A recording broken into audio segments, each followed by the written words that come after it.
Hello everyone. Start करते हैं हम हमारा चैप्टर नंबर 1। सॉरी, स्टार्ट तो किया हुआ था हमने। चैप्टर नंबर 1 को हम आगे प्रोसीड करते हैं। चैप्टर नंबर 1 में एक टॉपिक जो हमने पढ़ा था सेकेंडरी मेमोरी, उस टॉपिक के रिगार्डिंग आपके पास एक छोटा सा नाम आया था जिसका नाम है कैश मेमोरी। तो उसमें सिर्फ नाम मेंशन है, बट आपको पता होना चाहिए कैश मेमोरी क्या होती है। पहले हम बेसिक ओवरव्यू ले लेते हैं कैश मेमोरी क्या होती है। अगर हम लोग नॉर्मल बोले तो जो सबसे फास्टेस्ट एक्सेसिबल मेमोरी होती है वो कैश मेमोरी होती है। सीपीयू के सबसे क्लोज जो मेमोरी होती है वो कैश मेमोरी होती है, ठीक है, जिसमें रिसेंटली जो भी इंस्ट्रक्शंस होते हैं वो सभी स्टोर्ड होते हैं किसमें, कैश मेमोरी में, ठीक है। इसकी टेक्निकल डेफिनेशन देखते हैं। It is a memory which is very nearest to the CPU. All recent instructions are stored in to the cache memory. इसका वर्क देखिए, वर्किंग कैपेसिटी कैसी होती है। यहाँ पर मेन मेमोरी लगी हुई होती है, रजिस्टर्स ये सीपीयू पर इनबिल्ट आते हैं, और यहाँ कैश मेमोरी लगी हुई होती है।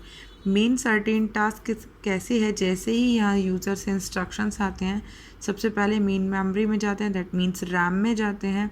रैम से वही इंस्ट्रक्शंस कैश मेमोरी में लोड हो जाते हैं।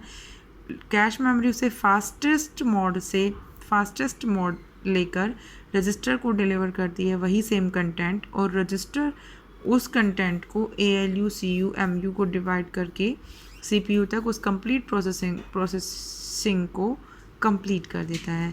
ओके, रिसेंटली जितने भी इंस्ट्रक्शंस होते हैं वो कैश मेमोरी में होल्ड होते हैं जब तक कि वो कैश मेमोरी से रजिस्टर्स में ट्रांसमिट ना कर दिए गए हों।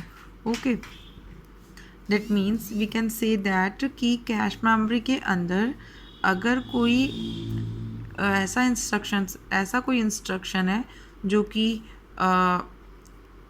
बहुत ज़्यादा नेसेसरी है और इंस्टेंट फैच किया जा सकता है, तो उसको हम कैश मेमोरी में ही रिसाइड रखते हैं, ठीक है।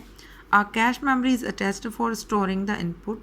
सेम वही प्रोसेस होता है जिसका नाम ही मेमोरी है, वो स्टोरेज का काम करेगा ही।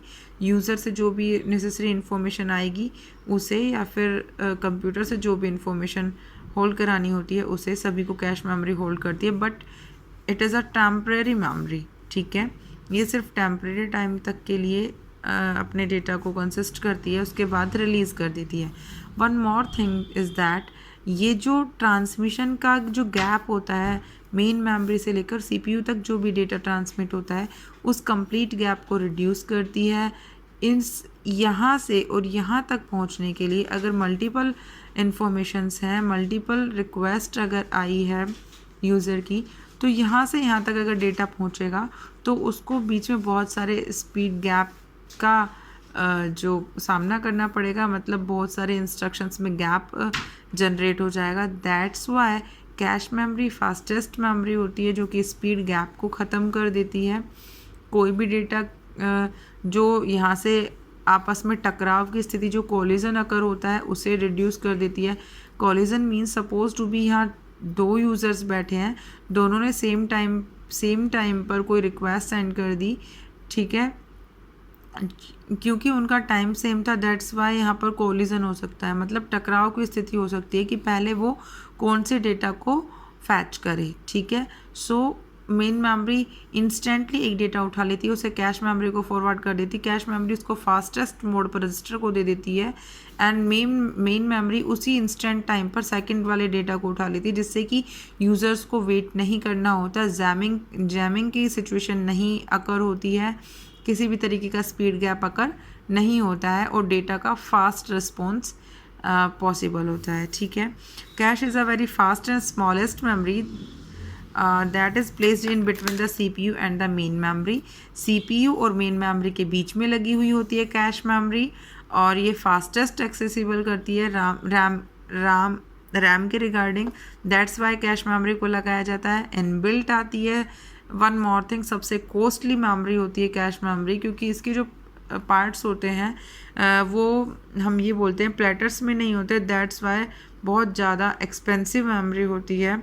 ये फ्रिक्वेंटली डेटा को यूज़ करने का काम करती है, जिससे कि स्पीड को फास्टेस्ट किया जा सके, डेटा का ट्रांसमिशन किया जा सके, डेटा का किया जा सके। एक्सेस करना मीन्स गेट करना, ट्रांसमिशन करना मीन्स देना डेटा, ठीक है। कैश मेमोरी बेसिकली 3 पार्ट्स में कैटेगराइज की गई है, L1, L2 एंड L3, ठीक है। और ये क्या करती है, मेमोरी के एक्सेस टाइम को रिड्यूस करती है। मतलब सपोज़ कीजिए कि आपको यहाँ से कोई डेटा यूज़र के लिए चाहिए, यूज़र को आउटपुट में दिखाना है, तो जब यूज़र से कोई CPU से कोई डेटा यूज़र तक आएगा तो उसे भी बीच में इंटरमीडिएट कैश मेमोरी करेगी, वो फास्टेस्ट एक्सेसिबल करती है। CPU से डेटा लेगी और उसको CPU तक जो डेटा होगा वो प्रोसेसिंग किया हुआ डेटा होगा, प्रोसेस्ड डेटा होगा, वो CPU से डेटा को लेगी और उसके बाद डायरेक्टली हैंड ओवर कर देगी मेन मेमोरी को। मेन मेमोरी उसे यूज़र तक ट्रांसमिट करने का काम करती है। तो ये टॉपिक हमारा क्लियर हुआ कैश मेमोरी का, इसको नोट कर लीजिएगा और अगर इसमें कोई डाउट है तो पूछ लीजिएगा। Thank you.